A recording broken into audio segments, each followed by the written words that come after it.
UFC 325 was interesting to say the least. There were some highs, some lows, no overall crazy moments, and I felt that it was overall a pretty mediocre card. Nonetheless, there's still some stuff to talk about, so let's just get into it. Now, starting off with that main event, Volkanovski versus Diego Lopez 2, the fight that nobody really wanted and the fight that a lot of people didn't really think made sense, and we were all right, because this fight went exactly pretty much how the first one went. If not, actually, this one was probably more dominant from Volk than the first fight was. Volkanovski completely outclassed Diego Lopez start to finish in this fight.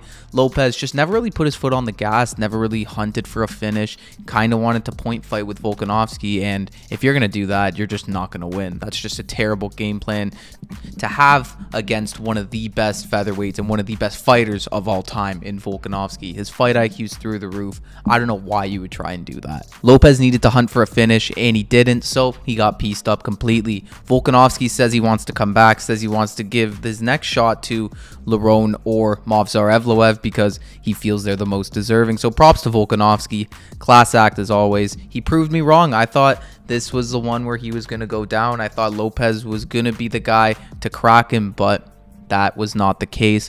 Volkanovski showed up again, outclassed Lopez, and retained his title. In the co-main event, we had BSD beat the living hell out of Dan Hooker. That was a brutal fight to watch. Another fight that I got wrong. I thought Dan Hooker was going to win this one. I thought he was going to be more durable. I thought he was going to be able to stop the takedowns and inflict his own damage. And he was doing all right at stopping the takedowns. He was trying to defend them with guillotines, and it was working a bit, but Benoit was relentless. He kept coming. He kept going for the takedown, and eventually it just worked for him, and he got on top of Hooker and was just pounding his face in. I don't know how he didn't get that arm triangle off. Hooker is a freak, but yeah, he got completely schooled. I mean, yeah, he was tough. Yeah, it was interesting to see how much of a beating he could actually take, but man, I mean, terrible performance from Dan Hooker, honestly.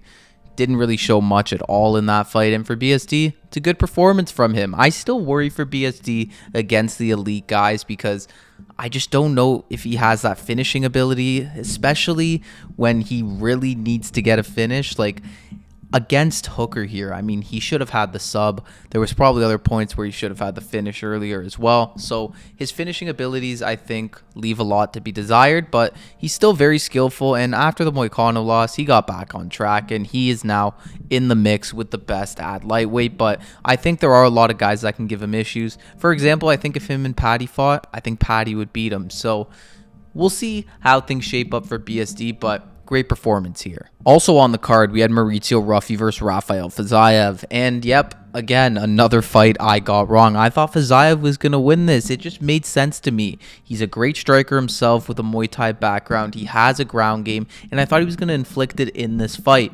I think what I underestimated in this matchup was the fact that Ruffy spent this camp with Team Volkanovski. He definitely picked up a thing or two, especially in the grappling department, and especially when it came to defending takedowns. I mean, these are the guys who were able to defend Islam Makhachev. They definitely know what they're doing when it comes to takedown defense, and I kind of overlooked that. So Ruffy, he was able to stop Fiziev's takedown attempts, and he was able to inflict his own damage. His leg was getting ripped apart, but it didn't matter because he was cracking Fiziev right on the chin, and then he landed that big shot, put him down, and was able to get the finish. So Mauricio Ruffy, hats off to him. I counted him out. I didn't think he was going to be able to do it, but he proved me wrong and picked up a massive win here, and we'll see what's next for him. A lot of interesting names at lightweight, so we'll see what they want to do with Ruffy. I don't think they should rush him too quick because, I mean, he's clearly got star power, but you don't want to feed him cans either. Tai Tuivasa and Talashin Teixeira probably had one of the shittiest fights I've ever seen.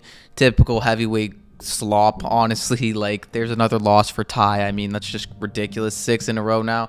What's even the point? Honestly, what is the point for Tai Tuivasa at this point? Are they going to cut him? I mean, I think his name value alone should keep him in the UFC considering the heavyweight roster, but I mean, there's nothing really to look forward for Tai. I mean, he just, again, looked like shit in this fight. And he had moments in that third round. I thought maybe, but no. He couldn't land on Teixeira. He couldn't, like, inflict any damage. That was his problem, and it just did not work for him. Tai got schooled. Teixeira looked like shit, too, honestly. Yeah, shouldn't have too much to be proud of. Overall, just a shit fight. Opening up the main card, we had Quinlan Salakid finish Jamie Malarkey. We all expected it to happen. The question was, how was he going to do it? He decided rear naked choke. Quinlan Salakid looks really good, man. I think there's a chance that he could really be a dark horse at 155. His skill sets are very good, and I'm interested to see how the UFC matches him up now. Is he going to get a big name? Is he going to get a shot at the rankings? We'll see. I think he's ready for it, but we'll see what they decide to do. Great performance from him. So that's going to conclude it for the main talking points on this card. Thank you all for watching this video. Let me know if you guys enjoyed the fights in the comments down below. There was a lot to like here. I thought that the main event wasn't as good as it should have been. I thought it could have been much better. So I think it holds it back for me a bit, but still not a terrible card. Thank you all for watching this video. Be on the lookout for more videos just like this one. I'll catch you all in the next one.